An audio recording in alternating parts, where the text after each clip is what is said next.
या देवी सर्वभूतेषु मां सिद्धिरूपेण संस्थिता नमस्तस्यै नमस्तस्यै नमस्तस्यै नमो नमः। जय माता दी। जय श्री राधे राधे। दोस्तों, आप सभी का आपके अपने YouTube चैनल अध्यात्म भक्ति में बहुत बहुत स्वागत है। आइए आज माता सिद्धिदात्री की कथा सुनते हैं। माता सिद्धिदात्री का पूजन नवरात्रि में अंतिम दिन किया जाता है। माता सिद्धिदात्री अपने भक्तों को सभी प्रकार की सिद्धियों को प्रदान करने वाली हैं। जो भी सच्ची श्रद्धा के साथ, नियम और निष्ठा के साथ जो भी भक्तजन नवरात्रि के व्रत को रखते हैं, 9 दिनों तक माता का पूजन करते हैं, माता उनकी समस्त मनोकामनाओं को पूर्ण करती है। नवरात्रि के व्रत में भगवती के 9 स्वरूपों का 9 दिनों तक प्रत्येक दिन प्रत्येक स्वरूप का पूजन किया जाता है। उसमें माता का 9वां स्वरूप जो कि माता सिद्धिदात्री का माना गया है, और 9वीं तिथि के दिन माता सिद्धिदात्री का पूरे विधि विधान के साथ पूजन किया जाता है। कुमारी कन्याओं को भोजन कराया जाता है। बहुत सी जगहों पर 9वीं तिथि के दिन इस कार्य को किया जाता है। 9वीं तिथि के दिन हवन आदि कार्य भी किया जाता है और 10वीं तिथि को जाकर के फिर व्रत का पारण किया जाता है। 9वीं तिथि के दिन हवन आदि का कार्य करना चाहिए। इस दिन माता सिद्धिदात्री का पूरे विधि विधान के साथ पूजन करना चाहिए। इस दिन रामनवमी का त्योहार भी मनाया जाता है। रामनवमी तिथि के दिन इस दिन भगवान राम और पंचायतन का भी पूजन किया जाता है। इस दिन अगर भगवान राम का पूजन करते हैं, माता दुर्गा का पूजन करते हैं, यह बड़ा ही पुण्य फलदायक माना जाता है। इससे अनंत गुना फलों की प्राप्ति होती है। भगवान राम, अगर कोई भगत सच्ची श्रद्धा के साथ राम नाम का स्मरण करता है, भगवान राम की कृपा से उनके सभी पाप और ताप नष्ट हो जाते हैं। किसी भी प्रकार के व्रत में या पूजन में सच्ची श्रद्धा, नियम और निष्ठा के साथ ही व्रत करना चाहिए, तभी जा करके वह व्रत सफल हो पाता है और पुण्य फलों की प्राप्ति हो पाती है। माता सिद्धिदात्री को प्रसन्न करने के लिए इस दिन सुबह ब्रह्म मुहूर्त में उठ करके नित्य क्रियाओं से निवृत्त हो करके गंगा नदी या घर के नहाने के पानी में थोड़ा सा गंगा जल मिलाकर स्नान करना चाहिए। शुद्ध वस्त्र धारण करने चाहिए। इस दिन आप चाहें तो बैंगनी या जामुनी रंग के वस्त्र पहनने शुभ होते हैं। यह रंग अध्यात्म का प्रतीक माना जाता है। और वस्त्र धारण करने के बाद फिर इस दिन माता सिद्धिदात्री का पूरे विधि विधान के साथ पूजन करना चाहिए। माता सिद्धिदात्री जो कि अपने भक्तों की सभी मनोकामनाओं को पूर्ण करने वाली हैं, इनकी कृपा से यश, बल और धन की प्राप्ति होती है। शास्त्रों में माता सिद्धिदात्री को सिद्धि और मोक्ष की देवी माना जाता है। माता सिद्धिदात्री के पास अणिमा, महिमा, प्राप्ति, प्राकम्य, गरिमा, लघिमा, ईशित्व, वशित्व भक्तों पर प्रसन्न होकर उन्हें सभी प्रकार की सिद्धियों को प्रदान कर देती हैं। इस दिन माता सिद्धिदात्री के पूजन करने के लिए माता का जल से अभिषेक करें, पंचामृत से अभिषेक करें, शुद्ध गंगा जल से माता का अभिषेक करें।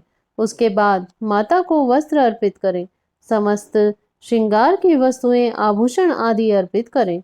महिलाएं माता सिद्धिदात्री को सिंदूर चढ़ाएं, उन्हें कुमकुम आदि चढ़ाएं, अबीर, गुलाल, चंदन आदि अर्पित करें। पुष्पों की माला माता सिद्धिदात्री को अर्पित करें। फिर धूप दीप दिखाएं। अनेक प्रकार का नैवेद्य माता को अर्पित करें। माता सिद्धिदात्री को इस दिन नव रस युक्त भोजन, 9 प्रकार के पुष्प, 9 प्रकार के फल अर्पित करें, तो यह बड़ा ही लाभकारी होता है। माता सिद्धिदात्री को इस दिन विशेष प्रकार से मौसमी फल, चना, पूड़ी, खीर, नारियल और हलवा उन्हें अति प्रिय होता है। तो माता रानी को इन चीजों का भोग लगाएं तो बड़ा ही लाभकारी होता है। उसके बाद नैवेद्य चढ़ाने के बाद आप जितने भी प्रकार के नैवेद्य हो, अपनी श्रद्धा और सामर्थ्य के अनुसार अर्पित करें।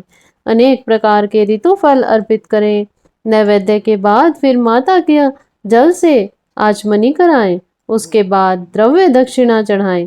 पुंगी फल, तांबुल माता को अर्पित करें।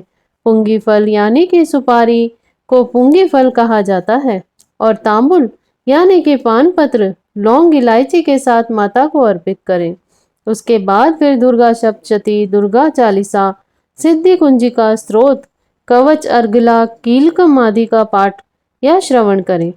इससे अनंत गुणा फलों की प्राप्ति होती है और माता प्रसन्न होकर अपने भक्तों को मनोवांछित फल को प्रदान करती है। माता सिद्धिदात्री की कृपा हो तो साधकों को लौकिक और पारलौकिक सभी प्रकार की कामनाओं की पूर्ति हो जाती है। सिद्धिदात्री माँ की कृपा पात्र भक्त भीतर कोई भी ऐसी कामना शेष नहीं बचती जिसे वह पूर्ण करना चाहे। वह सभी सांसारिक इच्छाओं को, आवश्यकताओं को से ऊपर उठकर मानसिक रूप को माता भगवती के दिव्य लोकों में विचरण करता हुआ उनकी कृपा से विषय भोग शून्य हो जाता है। माता भगवती का परम सानिध्य उसका सर्वस्व हो जाता है। परम पद को पाने के बाद उसके अन्य किसी भी वस्तु की कोई आवश्यकता नहीं पड़ती। माँ के चरणों का यह सानिध्य प्राप्त करने के लिए भक्त को निरंतर नियम और निष्ठा में रहकर उनकी उपासना करने का नियम बताया गया है। ऐसा माना जाता है कि माता भगवती का स्मरण, ध्यान, पूजन हमें इस संसार की असारता का बोध कराते हुए वास्तविक परम शांति में अमृत पद की ओर ले जाता है। और जो कोई इतना कठिन तप ना कर सके तो अपनी शक्ति और सामर्थ्य के अनुसार जब तप पूजन अर्चन करके माँ की कृपा का पात्र बन सकता है। माता रानी की आराधना के लिए माता के इन मंत्रों का जप करना चाहिए। या देवी सर्वभूतेषु माँ सिद्धिदात्री रूपेण संस्थिता, नमस्तस्यै नमस्तस्यै नमस्तस्यै नमो नमः। इन मंत्रों का जप करने से आप माता रानी को जल्दी प्रसन्न कर सकेंगे। किसी भी प्रकार के व्रत में या पूजन में नियम और निष्ठा का पालन करना चाहिए। इस दिन शुद्ध और सात्विकता का पालन करते हुए, ब्रह्मचर्य का पालन करते हुए माता भगवती का पूरे विधि विधान, पूरे नियम और निष्ठा के साथ सुबह और शाम के वक्त पूजन करना चाहिए। नवरात्र 9 दिन और नवरात्र बीतने के बाद ही इसे पूर्ण माना जाता है। 10वीं तिथि के दिन जाकर के इस व्रत को पारण किया जाता है।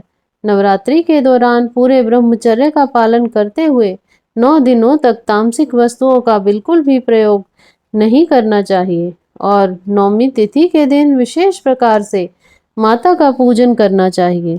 कन्या कुमारी का पूजन करना चाहिए। कुमारी कन्या माता भगवती का स्वरूप मानी गई है। उनका स्वरूप मानकर कन्या कुमारी का पूजन किया जाता है और उन्हें भोजन करवाया जाता है और दक्षिणा स्वरूप बहुत सारी भेंट उन्हें उपहार स्वरूप दिए जाते हैं। इससे माता अति प्रसन्न होती है। इसी प्रकार से जो भी भक्त सच्ची श्रद्धा के साथ, नियम और निष्ठा के साथ माता सिद्धिदात्री का पूजन करते हैं, उनकी नवरात्रि का व्रत करते हैं, माता की कृपा से उनके सभी दुख और कष्ट दूर हो जाते हैं तथा सभी प्रकार के सुख और समृद्धि की प्राप्ति होती है। आशा करती हूँ आपको यह जानकारी अच्छी लगी होगी। ऐसे ही ज्ञानवर्धक जानकारियाँ प्राप्त करते रहने के लिए, व्रत पूजा आदि के बारे में सुनने के लिए यदि आप चैनल पर पहली बार आए हैं तो चैनल को सब्सक्राइब कर लें ताकि आने वाली वीडियो की नोटिफिकेशन आपको समय से मिलती रहे। वीडियो को लाइक करें, शेयर करें। सुखी रहें, स्वस्थ रहें। जय श्री राधे राधे।